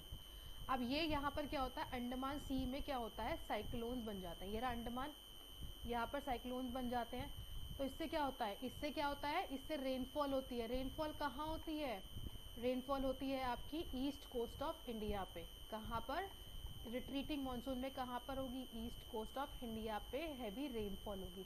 ये साइक्लोन्स बने अंडमान सी में, यहाँ हैवी बारिश होगी इसकी वजह से। ठीक है, next, these cyclones are often very destructive. Densely populated deltas of Godavari, Krishna and Kaveri rivers are frequently affected by cyclones, causing severe damage to life and property. अब जो ये साइक्लोन बना था आपका अंडमान में, ये बहुत डिस्ट्रक्टिव होता है। इसकी वजह से क्या होता है, जो गोदावरी, कृष्णा और कावेरी के जो डेल्टाज होते हैं वहाँ पर इस साइक्लोन की वजह से बहुत ज़्यादा नुकसान होता है। ठीक है, बाढ़ आ जाती है। Sometimes these cyclones also strike the coastal areas of Odisha, West Bengal and Bangladesh. कभी कभी क्या होता है कि ये साइक्लोन केवल ईस्ट वाले जो पोर्शन है वहाँ पर नहीं, ये आपका उड़ीसा, ये आपका वेस्ट बंगाल, इवन बांग्लादेश, इन चीज़ों को, इन वाले एरिया को भी अफेक्ट करता है। ठीक है, इन्हीं साइक्लोन की वजह से यहाँ पर भी कभी कभी अफेक्ट हो जाते हैं। Most of the rainfall received along the Coromandel coast, Tamil Nadu coast during the season brought by the cyclonic depression. अब जो आपकी जो कोरामंडल कोस्ट होती है, ठीक है, तमिलनाडु की जो कोरामंडल कोस्ट होती है, यहाँ पर जो रेनफॉल होती है वो मोस्टली इसी साइक्लोन की वजह से होती है। क्लियर हो गया आपको सभी को कि क्यों इसको अक्टूबर हीट कहा जाता है। अब वाटर सीजन, ये मैं आपको समझा चुकी हूँ। विच season is most important for Indian agriculture, ये मैं आपको समझा चुकी हूँ। Why do season vary across India, ये भी मैं आपको समझा चुकी हूँ। ठीक है, टेम्परेचर डिफरेंसेस होते जाते हैं, आपका डिफरेंट एटमॉस्फेरिक प्रेशर के डिफरेंसेस हो जाते हैं, ये सारे डिफरेंसेस रहते हैं। Now the word monsoon originates from Arabic word मौसम, meaning season or time of year. It was adopted in Portuguese as Monaco, followed by Dutch monsoon and eventually English.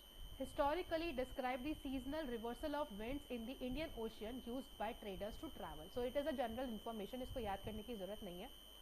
अब मेन चीज़ हमें जो बात करनी है वो है आपकी इंडियन मानसून के बारे में।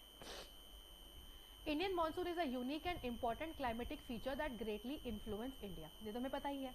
The term monsoon means seasonal change in wind direction which is accompanied by widespread rainfall over the country. These winds differ direction in different seasons, bringing distinct weather conditions. ठीक है, monsoon का मतलब क्या है? Monsoon का मतलब है कि जो चेंजेस आते हैं विंड में, और विंड के चेंज, ये जो आपका ये इंडियन ओशन था ना, बताया था मैंने, इंडियन ओशन से विंड जो बढ़ के चलती है साउथ वेस्टर्न रीजन में, विंड के जो चेंजेस आते हैं, और विंड की चेंजेस कैसे, वो भी उसमें आपके रेनफॉल के साथ, बारिश के साथ जो विंड चलती है उसको हम कहते हैं monsoon. Bye early June the low pressure condition over the northern plains intensifies. क्या होता है, नॉर्दर्न प्लेन जून के टाइम पर जो लो प्रेशर होता है, मैंने बताया था ना, यहाँ पर क्या होता है, गर्मी होती है, गर्मी होने की वजह से यहाँ क्या हो जाता है, लो प्रेशर हो जाता है। ठीक है, लो प्रेशर होने की वजह से क्या होता है, यहाँ पे आपके जो नॉर्दर्न प्लेन्स होता है, यहाँ पर लो प्रेशर क्या होता है, कंडीशन क्रिएट हो जाती है। It attracts the trade winds of the southern hemisphere. ये सदर्न हेमिस्फीयर से जो ट्रेड विंड्स आ रही होती हैं उसको वो अट्रैक्ट कर लेता है। They cross the equator and blow in the south westerly direction, entering the Indian peninsula as the south west monsoon. अब ये क्या होता है बेटा, ये हो गया आपका equator, 0 degree equator.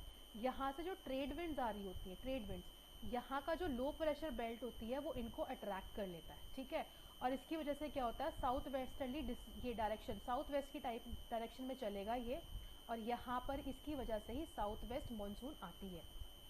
As these winds blow over warm oceans they pick up moisture and bring rainfall over the country. अब क्योंकि ये यहाँ से चल रही है, अब यहाँ पे पूरा सी है, तो यहाँ से क्या करेगी, ये मॉइस्चर पिक कर लेगी। मॉइस्चर पिक करने के बाद यहाँ पर करेगी क्या, यहाँ पर ये रेनफॉल कर देगी। ठीक है, इसको ना मैं आपको थोड़ा डिटेल में समझाऊंगी, एक बार बस रीड कर लो, क्योंकि ऐसे आपकी समझ में आएगा नहीं। थोड़ा सा मुझे आपको इंडियन मानसून ना समझाना पड़ेगा। क्लाइमेट चेंज के पढ़ लेते हैं हम लोग, पहले क्लाइमेट पढ़ लेते हैं, उसके बाद मैं आपको ये समझाऊंगी। पूरा पूरा डायग्राम है ना, इसको मेरे को आपको समझाना पड़ेगा। थोड़ा सा मैं इसका एक दूसरा वीडियो बनाऊंगी, क्योंकि ऐसे अगर मैं आपको समझाने लगी तो आप पूरा का पूरा ना आपके दिमाग में हौच पौच हो जाएगा। सो इंडियन मानसून का मैं 5 से 10 मिनट का एक दूसरा वीडियो जस्ट इस वीडियो के बाद अपलोड करने वाली हूँ। ठीक है, आप उसको देख लेना। अभी बात कर लेते हैं हम लोग क्लाइमेट चेंज की। क्लाइमेट चेंज का मतलब क्या है? क्लाइमेट मैंने बताया था कि लॉन्ग टर्म जो एक ही चीज, वेदर कंडीशन अगर लॉन्ग टर्म रहती है तो उसको हम कहते हैं क्लाइमेट। ठीक है, अब क्लाइमेट चेंज क्या होता है? Climate change refers to long term changes in the average weather condition of the region or the earth as a whole. ठीक है, unlike day to day weather variations which change frequently, climate change occurs over a long period of time. एक बार में नहीं होता है। Weather क्या होता है? वेदर तो बहुत जल्दी जल्दी चेंज हो जाती है। अभी गर्मी है, थोड़ी देर में बारिश हो जाएगी, फिर ठंड आ जाएगी। ठीक है, ऐसे हो जाता है। लेकिन क्लाइमेट चेंज क्या होता है? क्लाइमेट चेंज जो होता है वो बहुत लॉन्ग टर्म में जो चेंज आता है, जो वहाँ की नॉर्मल कंडीशन, वेदर कंडीशन है। मान लो किसी जगह पे बारिश बहुत होती है, ठीक है, बारिश बहुत हो रही है। अब इस जगह पे over the period of time, मतलब समुद्र कम हो गया, डिफोरेस्टेशन हो गया, बहुत सारी चीजें हुई, उसकी वजह से यहाँ पर बारिश कम हो जाए और एक बार को यहाँ पर क्या हो जाए, यहाँ पर ये रीजन आपका ड्राई रीजन बन जाए, तो ये से कहते हैं हम क्लाइमेट चेंज। ठीक है, unlike day to day weather variations which changes frequently, climate change occurs over decades or centuries. It includes change in temperature patterns, rainfall distribution, wind system and the frequency of extreme weather events. ठीक है, अब इसमें क्या क्या changes आते हैं? आपके pattern, temperature में चेंज आता है, रेनफॉल डिस्ट्रीब्यूशन में चेंज आता है, विंड सिस्टम में चेंज आता है, और वहाँ पे जो वेदर कंडीशंस है उसमें भी चेंज आता है। Climate change is a serious global concern because it affects both natural systems and human life. It influences ecosystem, agriculture, water resources, forest, wildlife and human settlements. Many parts of the world are already experiences the negative impact of climate change. मैंने बता रही ना, मान लो कोई जगह पे बहुत बारिश हो रही थी और वो बारिश के बाद एकदम से एकदम रेगिस्तान बदल जाए, तो क्या होगा? क्लाइमेट चेंज हुआ, लेकिन बहुत सारी चीज़ों में चेंज आएगा। अब क्लाइमेट चेंज में क्या क्या चीजें इन्वॉल्व है? देखो, क्लाइमेट चेंज में क्या क्या है? Rise of fall in average global temperature, change in rainfall patterns, increase frequency of extreme weather events such as heat wave, storms and floods. मतलब उस पर्टिकुलर एरिया का जो टेम्परेचर है उससे ऑपोजिट हो जाना, उसी को हम कहते हैं climate change. These changes do not occur suddenly, instead they develop gradually over long periods. Because of this slow process, climate change may not always be immediately noticeable, but its effect becomes more visible and severe over time. क्योंकि जो ये changes आते हैं ये suddenly तो आते नहीं है, बहुत बहुत लंबे टाइम बाद आते हैं। इसीलिए क्या होता है कि जो ये चेंजेस हो रहे होते हैं वो हम लोग चेंजेस ऑब्जर्व नहीं कर पाते, और जब तक हमें ऑब्जर्व कर पाए या वो विजिबल हो तब तक बहुत देर हो चुकी होती है। Scientists study climate change using data from temperature records, glaciers, oceans and atmospheric gases. They have found that human activities, especially the burning of fossil fuels, are major contributors to the recent climate change. Scientists इनको पढ़ते कैसे हैं? वो पढ़ते हैं over the time जो temperature change हुआ, glaciers melt हो रहे हैं, ओशियंस के राइजिंग या डिराइजिंग, एटमॉस्फेरिक गैसेस, इन सब में जो चेंजेस आ रहे होते हैं उसके चेंजेस से वो लोग पढ़ते हैं क्या? Climate change. ठीक है, अब क्लाइमेट चेंज जो होते हैं वो क्लाइमेट चेंजेस में बहुत सारी चीज़ें इन्वॉल्व होती हैं, और वो क्या क्या है? वो है irregular rainfall. Some regions experiences too much rainfall leading to floods, while other face droughts. This affects agriculture, food production and drinking water supply. ठीक है, क्या होता है इफेक्ट? क्लाइमेट चेंज का इफेक्ट क्या होता है? इरेगुलर रेनफॉल आने लग जाती है। सम रीजन एक्सपीरियंसेस क्या होता है? बहुत ज़्यादा रेनफॉल आती है, जिसकी वजह से क्या होता है? फ्लड्स आ जाते हैं। कहीं कहीं क्या होता है कि इतनी कम रेनफॉल होती है कि वहाँ पे सूखा यानी ड्रॉट्स आ जाते हैं। इससे क्या होता है? इससे एग्रीकल्चर में डिफरेंसेस आते हैं, ड्रिंकिंग वाटर में डिफरेंस आते हैं। क्लाइमेट चेंज का इम्पैक्ट प्लांट्स और एनिमल्स पे भी होता है। कैसे? Rising temperatures forces many plants and animals to shift to cooler areas. अब जैसे जैसे टेम्परेचर बढ़ेगा, गर्मी बढ़ेगी, तो क्या होगा? एनिमल्स क्या करेंगे? ठंडे इलाकों में शिफ्ट होना चालू हो जाएंगे। Some species may become endangered और extinct due to habitat loss, और इसकी वजह से कुछ कुछ जो स्पीशीज हैं वो क्या होंगी, वो एंडेंजर्ड या फिर एक्सटिंक्ट स्पीशीज में आ जाती हैं, क्योंकि भाई उनका जो एक्चुअल में उनका जो हैबिटेट है वो तो खत्म हो गया है। क्लाइमेट चेंज की वजह से क्या हो रहा है, melting of ice and glaciers, high temperature causes polar ice and glaciers to melt leading to rising sea levels, ठीक है। This threatens coastal areas and small islands. Climate change की वजह से, हाई टेम्परेचर की वजह से क्या हो रहा है कि आज जो पोलर पे आइस है या ग्लेशियर्स है वो क्या हो रहे हैं, वो मेल्ट हो रहे हैं, जिसकी वजह से क्या हो रहा है, सी लेवल राइज हो रहा है। भाई बर्फ मेल्ट होगी तो कहाँ जाएगी, सी लेवल पे सी में जाएगी, तो उसकी वजह से क्या होगा, उसकी वजह से आपके सी जो है, जो आपके समुद्र हैं वो बढ़ रहे हैं, ठीक है। उसके बाद क्या है आपका extreme weather events, there is an increase in frequency and intensity of heat wave, cyclones, storms and floods. अब एक्सट्रीम वेदर इवेंट्स, गर्मी की वजह से क्या होता है, हीट वेव्स बहुत चलने लग जाती हैं, साइक्लोन्स, स्टॉर्म्स, फ्लड्स बहुत ज़्यादा हो जाते हैं। These effects clearly show that climatic change closely connected to atmospheric conditions and human activities such as deforestation, industrial pollution and excessive use of fossil fuels. अब जो ये एक्टिविटीज़ हो रही है, क्लाइमेट चेंज हो रहा है, वो किसकी वजह से हो रहा है, हमारे डिफॉरेस्टेशन की वजह से, इंडस्ट्रियल पॉल्यूशन की वजह से and excessive use of fossil fuels की वजह से हमारा क्लाइमेट चेंज हो रहा है। अभी क्या है इसमें, इम्पोर्टेंस ऑफ क्लाइमेट अवेयरनेस। अब ये जो है मैंने आपके नोट्स में लिख रखा है, आप इसको पढ़ लेना, ठीक है। पढ़ने के बाद आप देखना कि क्या चीज़ें इसमें मैंने बताई हैं, ठीक है। उसके बाद ये सारी की सारी चीज़ें लास्ट में मुझे जो आपको बताना है वो है कार्बन फुटप्रिंट, जो इम्पोर्टेंट चीज़ है। कार्बन फुटप्रिंट का मतलब क्या होता है, कार्बन फुटप्रिंट का मतलब होता है total amount of carbon dioxide and other green house gases release in the atmosphere as a result of human activities. Human activities की वजह से कितनी कार्बन डाइऑक्साइड या फिर ग्रीन हाउस गैसेज रिलीज हुई है एटमॉस्फेयर में, उसे हम कहते हैं कार्बन फुटप्रिंट, ठीक है। These emissions affect the composition of the atmosphere and contribute to global warming and climate change, ठीक।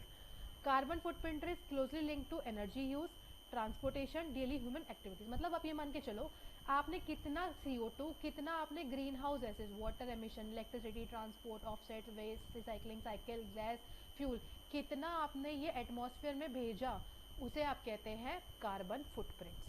और कार्बन फुटप्रिंट्स की वजह से बहुत ज़्यादा हमारे एनवायरनमेंट को डैमेज हो रहा है, ठीक है।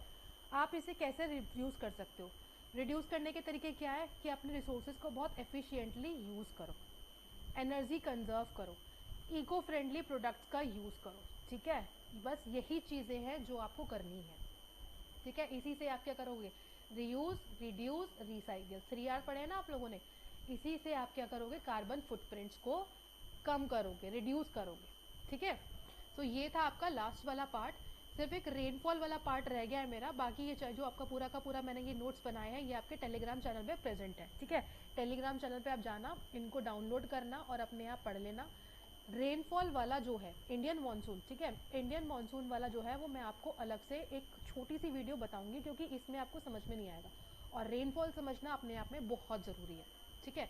जैसे ही मैं आपको ये वीडियो डालूंगी, इसके थोड़ी देर बाद ही आपका रेनफॉल वाला वीडियो भी मैं डाल दूंगी, एंड टेलीग्राम का लिंक मैं आपको कमेंट में पिन कर दूंगी।